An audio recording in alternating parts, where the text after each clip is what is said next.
everyone, welcome back to my channel. I hope you all are doing well and staying safe at home. So today is a very big day. So those teachers who are watching me, I wish them a very happy Teachers Day. So as you all know, teachers are the maker of the nation and we all have the favorite teachers in our life.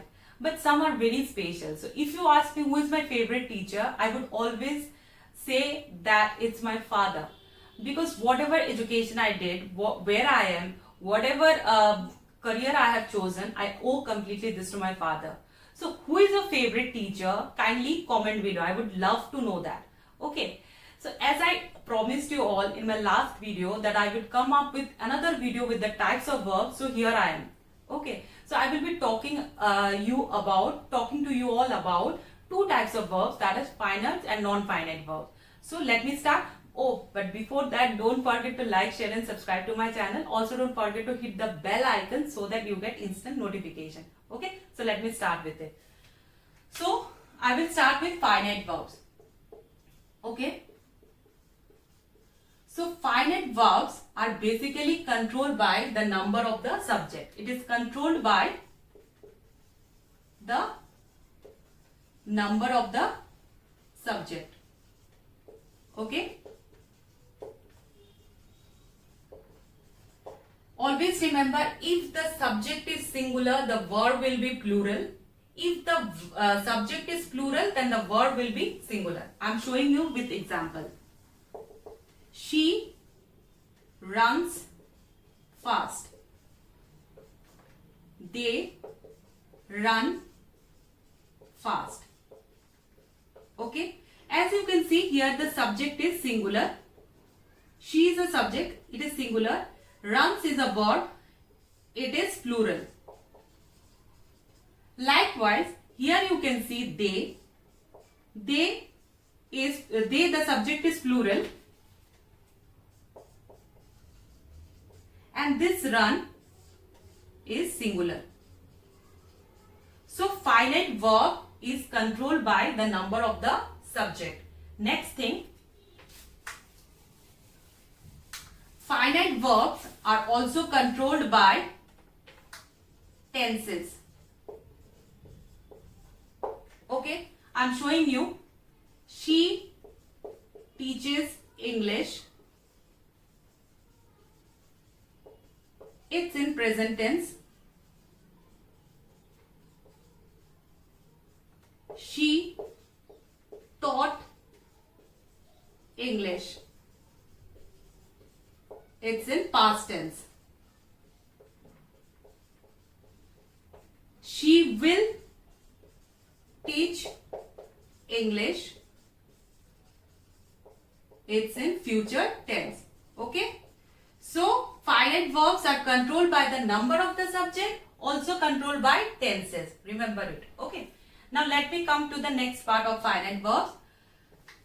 Finite verbs are also controlled by the person. Controlled by person. It is not we the person. I am just showing you who are they. Example, I take bath daily.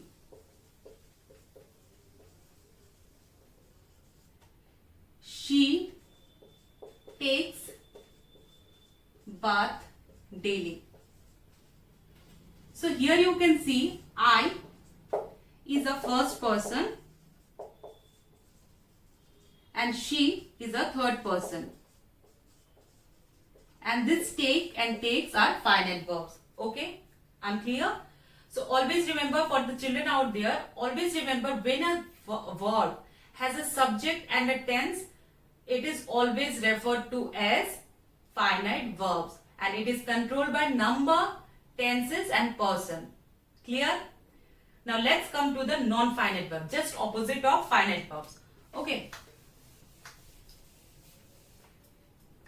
So non-finite verbs. And non-finite verbs is not at all controlled by number, tenses or person of the subject. Nothing. Okay. So I am showing you how. I enjoy playing football.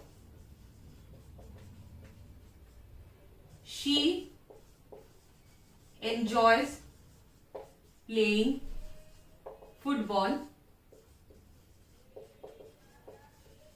They enjoy playing football. Okay, so as you can see, playing. Okay, but this playing will remain unchanged whatever the subject, whatever the tense, number or person of the subject. So you can't control non-finite verbs by any of person, tense or number. I'm clear? Now next thing, non-finite verbs are of three types. Okay, the first one is gerund, the second one infinitive,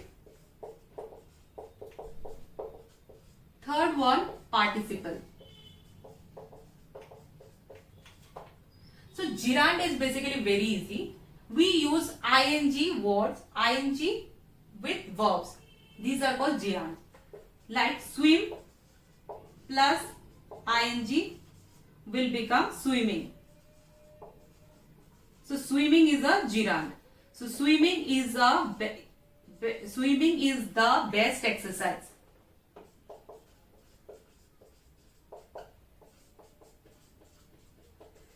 Okay, always remember when we use ing with verb, it becomes gerund. Like if I say playing, it is gerund. If I say singing, it is gerund. Okay, when we use ing with verb, it becomes a gerund. Now let's come to infinitive. When we use to before a verb, it becomes infinitive. Like I love to eat chocolates. I wish to go there. To. So when we use to before verb, it becomes infinitives. Okay. Now let's come to participle. Participles are basically two types: present and past. Present participle and past participle. I'm showing you with some of the examples.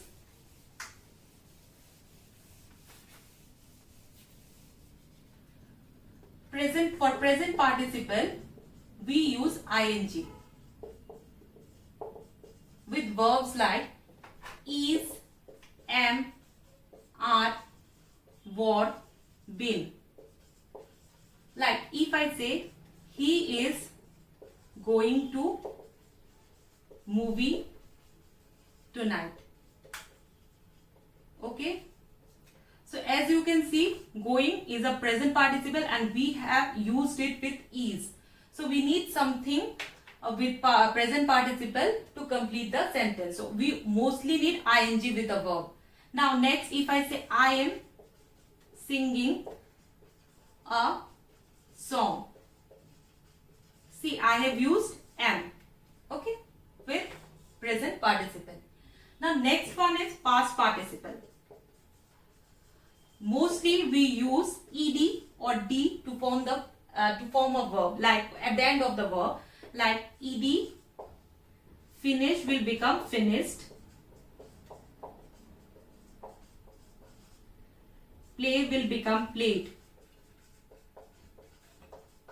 You can say in this way, I have finished my work now. I have already finished my work. Okay, so this finished is a past participle.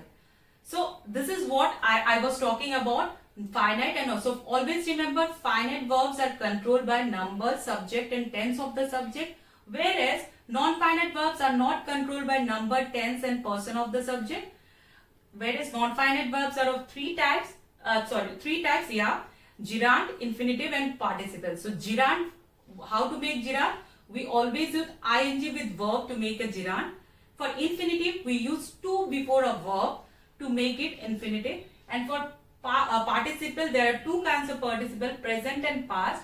Mostly we use ing for to make present participle, and for past participle we use ed. So in my next video I will be talking about linking verbs and or helping verbs. So thank you so very much. Thanks for watching.